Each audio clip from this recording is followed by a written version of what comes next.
Welcome to Story Planet, where every story is a soft place to rest, and every night holds something true, something tender. Tonight's story is called Snow Beneath Our Steps, a quiet tale of love found on a mountain and the kind that stays. So take a breath, pull the blanket close, and let the snow begin to fall. The snow had been falling for 3 days, not heavy, not wild, just a quiet, endless drift, like the sky was slowly laying a blanket over the world. Raymond, or Ray as he preferred, walked through it with a steady rhythm. Step, breath, step. The crunch of his boots was the only sound, and even that felt muted, cushioned by the thick white beneath him. He wasn't lost. He never truly was, not anymore. Ray had been moving for years, town to town, camp to cottage, always alone. Not because he feared people, but because silence was easier than explaining what he was looking for. Not adventure, not even peace, just something that made the wandering feel finished. This mountain path wasn't on his map. In fact, he'd tossed the map into a stream 2 weeks ago. Something about this land made him trust his feet more than his eyes. He followed trails that weren't trails, lines of trees that felt like guides, curves of wind that seemed to invite him forward. By the afternoon of the 3rd day, the wind changed. Not stronger, just different. Warmer, maybe. Kinder. It carried a scent, pine smoke faint and curling through the air like a memory. Ray lifted his eyes. There in the distance, past a narrow line of frozen trees, was a thin trail of smoke, rising slow, steady, certain. He blinked. Was it real? He walked toward it without thinking. The hut appeared almost like it was waiting, tucked against the base of a ridge, sheltered by stone and snow. It had thick wooden walls and a steep roof, heavy with white. There was a porch, a stack of firewood, a faded red door, and a light in the window. Ray stood still. Snow clung to his beard, melted into his scarf. His breath curled up like smoke of his own. For the first time in weeks, maybe longer, his heart did something unexpected. It ached. He stepped onto the porch. The wood creaked beneath his weight. Before he could knock, the door opened. She stood there, wrapped in a wool shawl, her dark hair loosely tied back, silver at the edges. Her eyes were calm, curious, but not alarmed.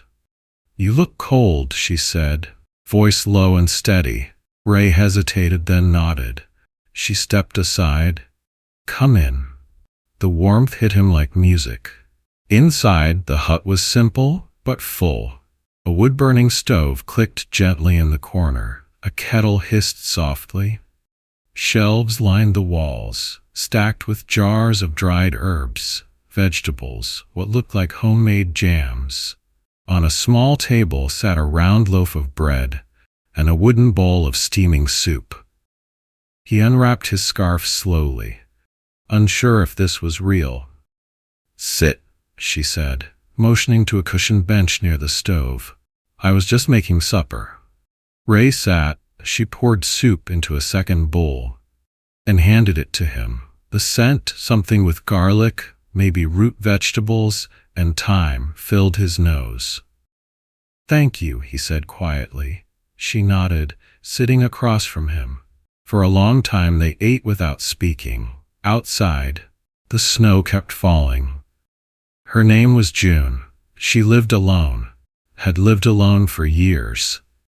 The hut was hers, built with her own hands, over seasons and silence. She had chickens, a goat, a greenhouse made of old windows where she grew greens even in winter. Once a week, she walked 2 hours downhill to a village market to trade eggs and dried herbs for whatever she couldn't make herself. Oil, salt, sometimes flour, everything else she had here. Ray listened.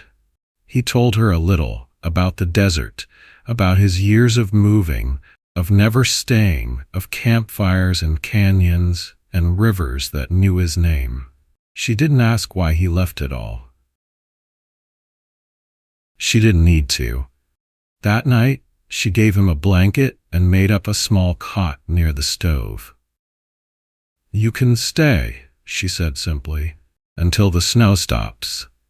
Ray nodded, but when he lay down that night, the snow still falling outside, the fire crackling beside him, he knew the snow might never stop, and he didn't mind. The days that followed moved gently. They woke with the light. June made tea, something warm and herbal, and Ray would help gather wood.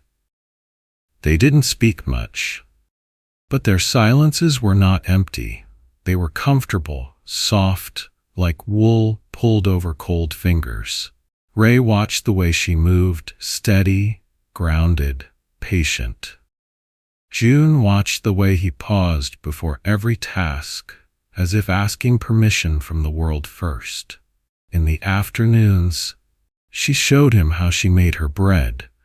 In the evenings, he told her stories from his travels, how the stars looked in the desert sky, how camels blinked slowly in the sun. She smiled. Not often, but when she did, it was like a candle lit behind glass. Ray felt something he hadn't in years. Stillness, not boredom, not fear, just stillness. One morning, as they sipped tea by the stove, he asked, "Why here? Why so far away from everything?" June looked out the window for a long time before answering. "Because everything was too loud," she said softly. "I needed a place where I could hear myself again." Ray nodded. He understood more than he could say. That evening, as snow piled high against the porch, Ray stood by the window. June was reading, a wool blanket draped across her lap. He looked at her. The way the firelight softened her face, the way she looked at peace in a world she had built herself. He felt a pull, not the kind that urges you to run, the kind that tells you, stay. But Ray had never stayed, and he wasn't sure how to start. Outside, the snow kept falling. Inside, something new had begun, and neither of them quite knew what to call it yet. But they both knew this much. Whatever it was, it had arrived quietly, like snow on an old rooftop, and it had already begun to settle. The days turned into more days, and the snow never asked for permission. It simply stayed, like an old friend who didn't speak much, but never left. Ray stopped counting how long he'd been there. The cold that once bit at his fingers now greeted him like a familiar ritual.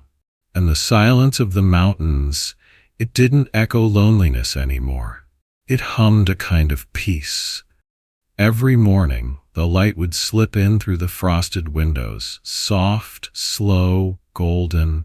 June was always up before him, already at the stove, the old copper kettle hissing a sleepy tune.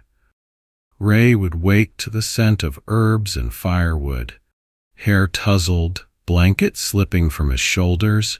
She'd hand him a cup without a word, just a small nod and a half smile that said, "You're still here, and I'm glad." They had fallen into rhythm, the kind of rhythm that doesn't need a clock. Ray chopped wood each morning, stacking it neatly beside the porch. June checked on the chickens, rubbed snow off the coop, collected warm eggs tucked into straw. Sometimes they talked about the weather, about the strange shape of a turnip, about how the stars seemed closer in this part of the world. Sometimes they didn't talk at all, but the silence between them was never empty. It felt full, like a pause in a song you love. That makes the next note sweeter. One morning, June dusted her hands with flour and looked at him. It's bread day, she said. Ray raised an eyebrow. Do I get to help? She nodded. You'll need. He rolled up his sleeves. She tied her hair back. They stood side by side at the old wooden table. The dough was warm, sticky, alive. Fold, press, fold again, she instructed softly. Don't rush, just breathe with it. So he did, and the bread began to rise in his hands. By the time it was ready to rest, his arms ached and he was smiling. She brushed flour off his shoulder. Not bad for a wanderer. Not bad for a mountain witch, he teased gently. She laughed, eyes sparkling like firelit caught in glass. And in that laugh, something bloomed. They spent the afternoon mending a broken latch on the greenhouse door. Ray held the frame. June hammered. He told her about the time he got stuck in a canyon during a desert storm, how he sang to keep himself company. She listened with quiet interest, her hands never stopping, her eyes steady. That night, they shared the warm bread with goat cheese and rosemary. June lit a small candle on the table, its light flickering gently in the window glass. After dinner, they sat near the stove, she knitting, he watching the flames dance, and the silence between them felt like an old song, one they were learning to hum together. On the 8th morning, Ray woke before her. He stepped outside, breath clouding the air. The world was still, pure, untouched by anything but snow and wind. He watched the sun peek through a break in the clouds, and for the first time in years, he didn't wonder where he'd go next. He only wondered what they'd make for breakfast. Later, she found him sitting at the table with an old book.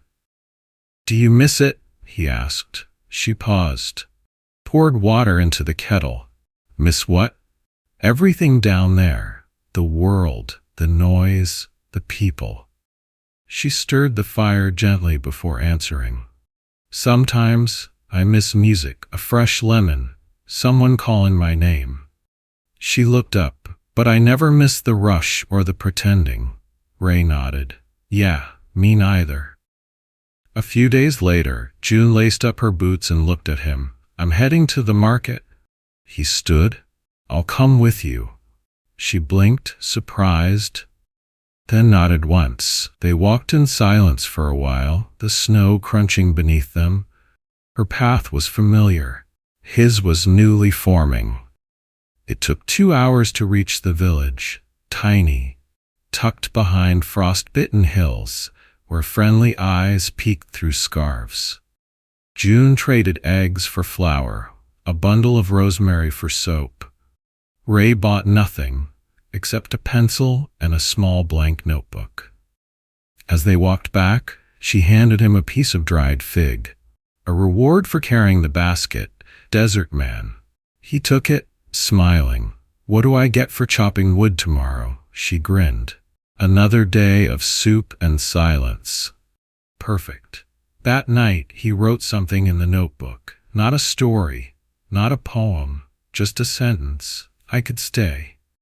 He closed it, slid it under the cot, and dreamed of snow and bread and her laughter, and the kind of love that rises slowly, like dough left near a warm stove, patient, quiet, ready.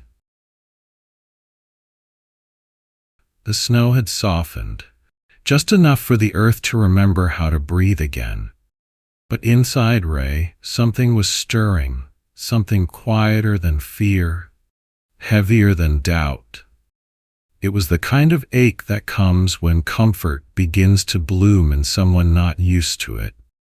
Each morning had become a ritual, a slow, beautiful unfolding. Tea by the stove, the smell of rising bread, the way June hummed without knowing it, and it terrified him.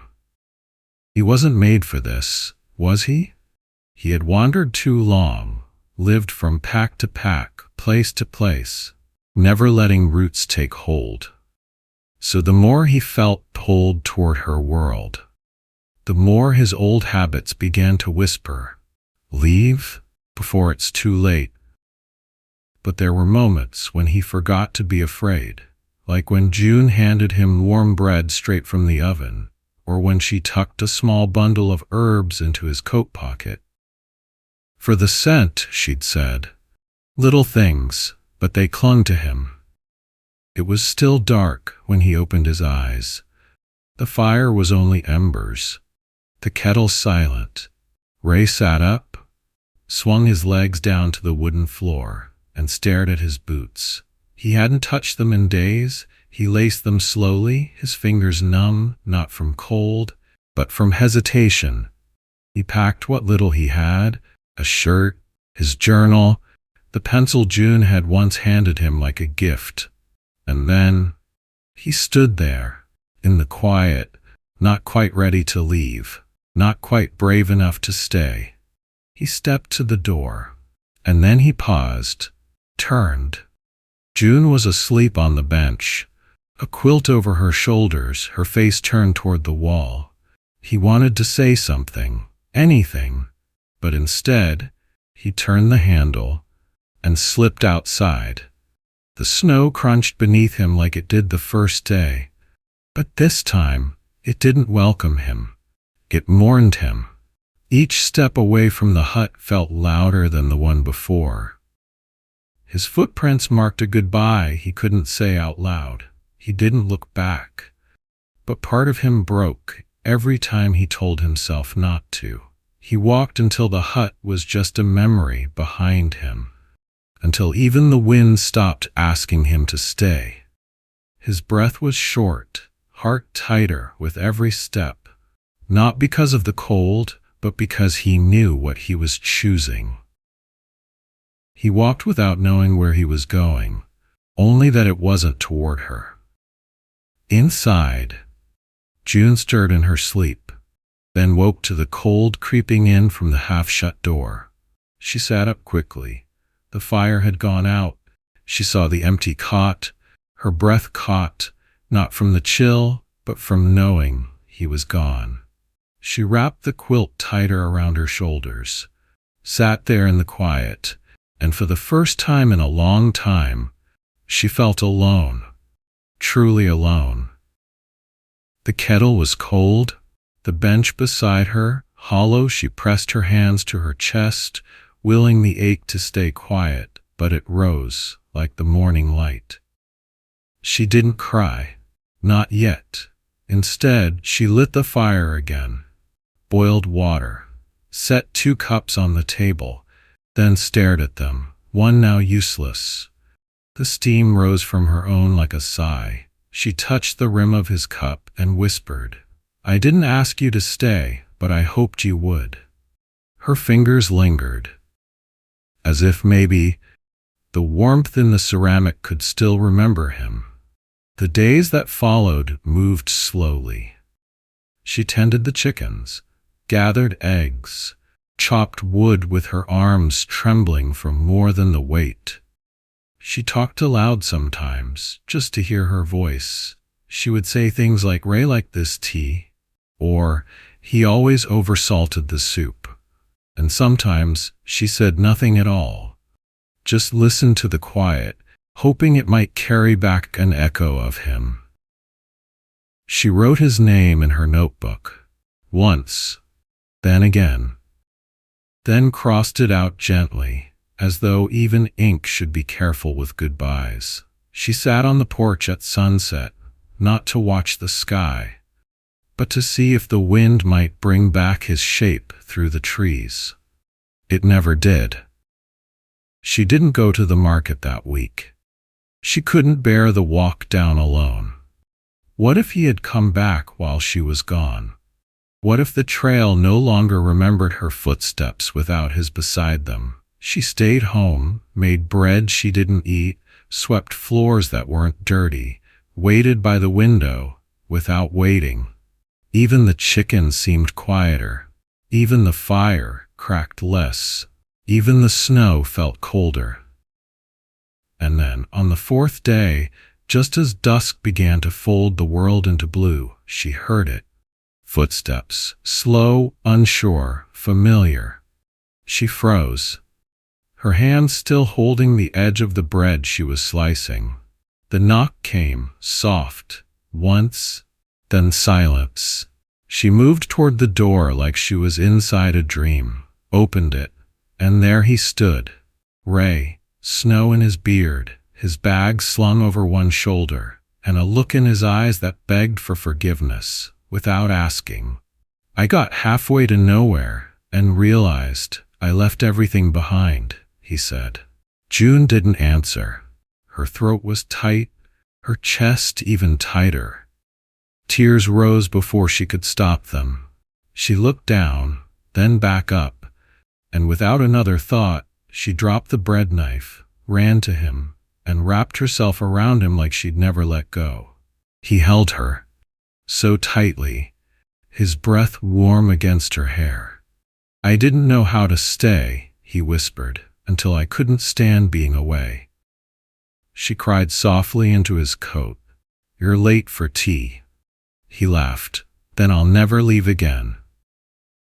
That night, they sat by the fire again. June handed him his cup. He reached for it like it was sacred. They didn't speak much, there was no need. His bag was still by the door, but it would never be packed again. And in the silence between them, something stronger than snow began to settle. Something that would not melt with spring. Something that would last, because he had finally stayed, and she had never stopped waiting. The days that followed were different. Not louder, not faster, just fuller. The kind of fullness that doesn't ask for attention. It just exists, quietly, completely. Ray had stayed, and the mountain knew it. The snow outside no longer seemed like a wall between them and the world, but a soft blanket, wrapping them in something peaceful and slow. Each morning, June still rose before the sun. She fed the chickens, swept the porch, lit the fire. But now, when Ray came into the kitchen, she didn't look up in surprise, she just smiled, like his presence had always been part of the day. They began to live, not as two people making space for each other, but as one rhythm, like water shaping to the shape of its stone. Ray made shelves for her notebooks. He carved spoons from driftwood he found on their walks. June taught him to ferment vegetables, to recognize the difference between snow ready to melt and snow that would stay another week. They moved slowly, gently, together, even in silence. Their connection hummed through the cabin. When he looked up from the wood he was sanding, she was often already looking back. When she burned her hand on the kettle, he didn't ask, he just wrapped it gently and held it until the sting went away. They started walking the same trails together. On Sundays, they went to the market again, now with 2 baskets, sometimes 3. Villagers no longer asked who Ray was, they just waved. He traded hand-carved buttons for dried apples. She brought her herbs wrapped in wax cloth and tied with blue ribbon. They always returned before sunset. Ray pulling the sled, June walking beside him with her scarf trailing in the wind. The fire would be waiting, and the kettle, and the silence, the good kind. One evening, June found Ray standing in the snow near the greenhouse. He was staring at the sky. I never told you what I was looking for, he said. She stepped beside him. You didn't have to. He smiled softly. I thought I was looking for freedom, but I think I was just looking for a place where I could breathe. She leaned her shoulder gently into his. Then you found the right place. Spring crept in slowly. They noticed it first in the way the snow packed differently under their boots. Then in the sound of distant water running. Then the crocuses by the fence. Tiny, purple, defiant. Ray planted lettuce and carrots. June trimmed the lavender. They started sitting outside in the evenings, watching the mountains change color as the sun dipped low. Sometimes he would read aloud to her. Other times she would sketch him when he wasn't looking. Their life unfolded like pages in a favorite book, unhurried but deeply read. Summer brought storms and long afternoons. They hung wind chimes near the porch. June baked bread that she left to cool in the window. Ray fixed the barn roof with rope and a stubborn smile. They grew tomatoes, painted the inside of the cabin pale yellow. Some days they talked for hours, other days not at all, and nothing ever felt missing because everything that mattered was already there. Autumn arrived like a slow waltz. The leaves turned copper.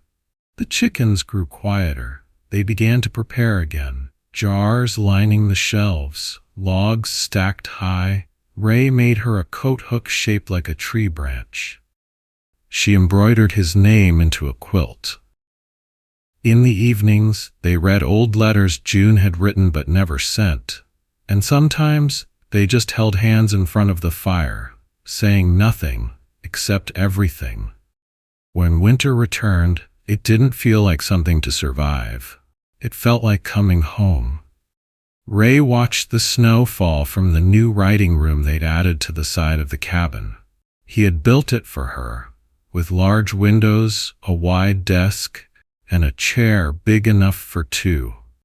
Some afternoons, they sat there together, drinking tea, listening to the music box she'd bought in spring. She wrote, he watched the sky, and in those moments, time paused, like even the world outside didn't want to disturb what they had built. One evening, just before the new year, Ray placed a small box in her lap. June opened it. Inside was a carved wooden ring, simple, warm. I can't promise perfect, he whispered, but I can promise presence. She smiled, eyes glistening. I've never asked for anything more. Years would pass, seasons would come and go, but the snow never forgot them, and neither did the wind. Because some love stories don't burn brightly. They glow, steady as a hearth flame, quiet as snowfall, strong as the hands that build a life from kindness. And every morning, when June rose early, when Ray followed soon after, they looked out the window, held their mugs, and felt, without needing to say it, that love, the real kind, had finally found its way home. And it stayed, just like he did. Thank you for listening.